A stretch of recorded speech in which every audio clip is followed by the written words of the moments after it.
आज हम बात करने जा रहे हैं एक ऐसे मंदिर की जहां चिट्ठी लिखने से पूरी होती है मनोकामना। जी हां, आपने सही सुना। यहां पर आप अपनी मनोकामना लिखकर अर्जी लगाने से सारी आपकी इच्छाएं पूर्ण होती हैं। इसलिए यह मंदिर देश में ही नहीं विदेशों में भी बहुत प्रसिद्ध है। यह प्रसिद्ध मंदिर देवभूमि उत्तराखंड में स्थित है। वेद पुराणों के अनुसार उत्तराखंड को देवभूमि कहा गया है, अर्थात ऐसी भूमि जहां देवी देवताओं का निवास होता है। उत्तराखंड में देवी देवताओं के ऐसे कई चमत्कारिक मंदिर मौजूद हैं। इन्हीं में से एक है चितई गोलू देवता का मंदिर, जहां भक्त अपनी मनोकामना अर्जी लगा के करते हैं। इस मंदिर की विशेषता बताने से पहले हम आपको बताना चाहेंगे कि किस प्रकार गोलू देवता लोगों के बीच में एक न्याय के देवता के रूप में प्रसिद्ध हुए। वैसे तो गोलू देवता के विषय में कई प्रसिद्ध कहानियाँ हैं। इनमें से जो कथा हमें अक्सर सुनने में मिलती है, उनकी संपूर्ण जानकारी हम अपने वीडियो के माध्यम से पहुंचाने का प्रयास करेंगे। इस वीडियो के माध्यम से मैं सभी उत्तराखंड के वासियों को दो पंक्ति बोलना चाहूँगा। दिलों में है मान, दिलों में है सम्मान, यही है उत्तराखंड की पहचान। मुझे गर्व है, मैं उत्तराखंडी हूँ, क्योंकि मेरा उत्तराखंड है महान। दोस्तों, अगर आपको हमारा प्रयास पसंद आए तो हमारे इस वीडियो को लाइक, सब्सक्राइब, शेयर और कमेंट करना ना भूलें। जय गोलू देवता। तो चलिए शुरू करते हैं। ऐसा माना जाता है कि 15वीं शताब्दी में झालराज नाम के एक शासक हुआ करते थे, जिनकी 7 रानियां थीं। उनके राज्य में प्रजा को किसी भी प्रकार का कष्ट नहीं था। हर तरफ खुशहाली एवं सुख सुविधाओं से परिपूर्ण राजपाट हुआ करता था। राजा के सानिध्य में प्रजा हर प्रकार के सुख भोग रही थी और राजा के दरबार में किसी भी चीज़ की कमी नहीं थी। मगर राजा संतान न होने के कारण बहुत दुखी थे।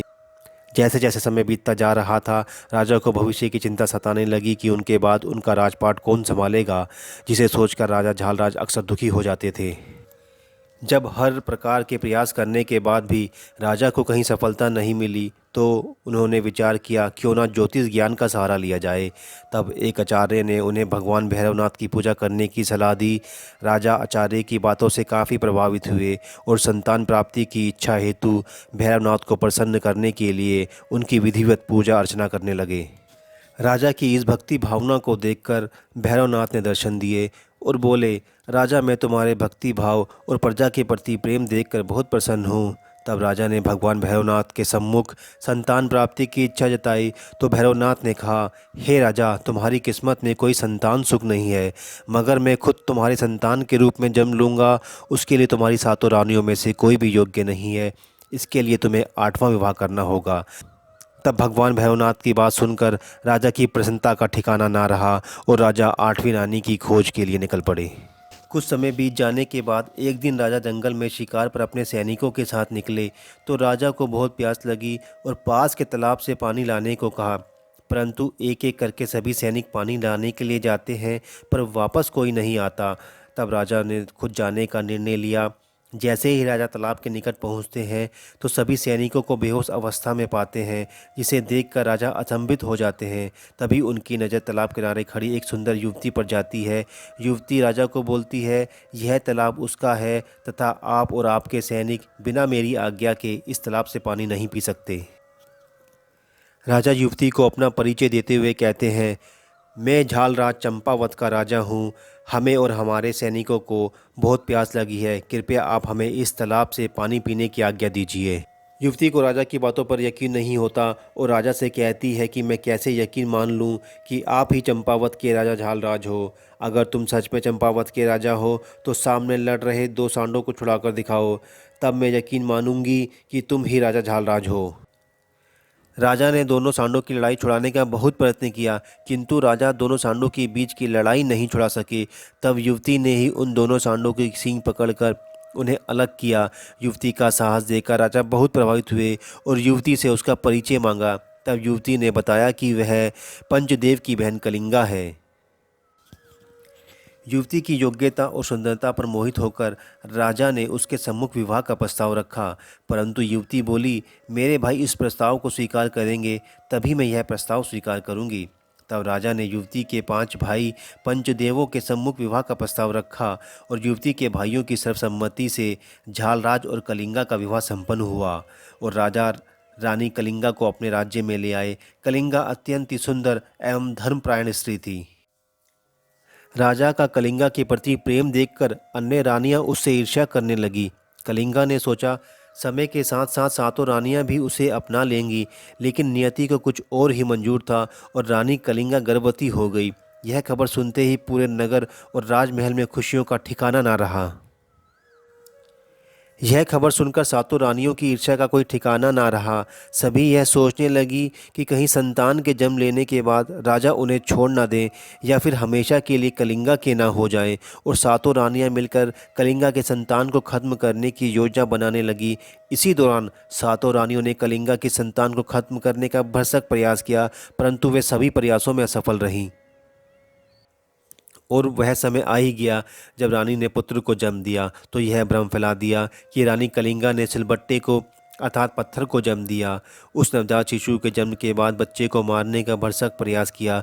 कभी नवजात को जंगल में फेंक दिया तो कभी पशुओं के बीच, किंतु सातों रानियों के सभी प्रयास असफल रहे और अंत में बच्चे को संदूक में डालकर पानी में बहा दिया। जैसे ही राजा झालराज अपने राज्य में पहुंचे और यह खबर सुनी कि रानी कलिंगा ने सिलबट्टे को जन्म दिया है, यह जानकर उनका मन बहुत दुखी और उदास हो गया। नदी में बहता हुआ संदूक एक मछुआरे को मिला और उस बच्चे का पालन पोषण करने लगा। निसंतान होने के कारण मछुआरे ने उस बच्चे को भगवान का आशीर्वाद समझा और दोनों दंपतियों ने बड़े ही लाड प्यार से उसका पालन पोषण किया। धीरे धीरे बालक को अपनी शक्तियों का एहसास होने लगा और बालक को महसूस होने लगा कि वह एक चमत्कारी बालक है। एक दिन की बात है, बालक ने अपने पिता से घोड़े की मांग की, परंतु माता पिता गरीब होने के कारण जब असली घोड़ा नहीं खरीद पाए तो उन्होंने उस बालक को एक लकड़ी का घोड़ा बनाकर दे दिया। ऐसा कहा जाता है कि वह बालक इतना चमत्कारी था कि अपने काठ के घोड़े को सामान्य घोड़े की तरह चलाता फिराता था। एक दिन वह बालक जंगल में अपने काठ के घोड़े के साथ भ्रमण के लिए निकला। जब वह नदी किनारे भ्रमण कर रहा था तब वह उन सातों रानियों को देखकर बोला, हटो, मुझे अपने काठ के घोड़े को पानी पिलाना है। तब रानी बोली, यह काठ का घोड़ा है, तुम कैसे इसको पानी पिला सकते हो।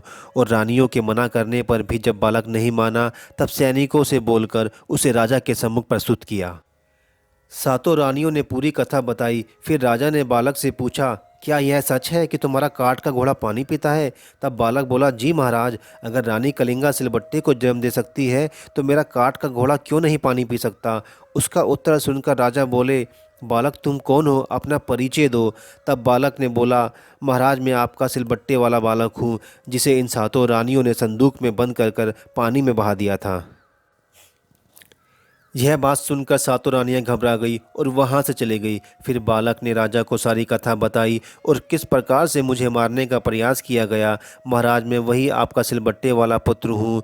रानियों ने ना केवल सिर्फ आपको बल्कि माँ कलिंगा तथा पूरे साम्राज्य को धोखे में रखा। जिसके बाद राजा झालराज ने सभी रानियों को सजा सुनाई और बालक को अपना पुत्र मानकर चंपावत का सारा राज्य उसको सौंप दिया। यही बालक आगे चलकर गोलू देवता के नाम से प्रसिद्ध हुए।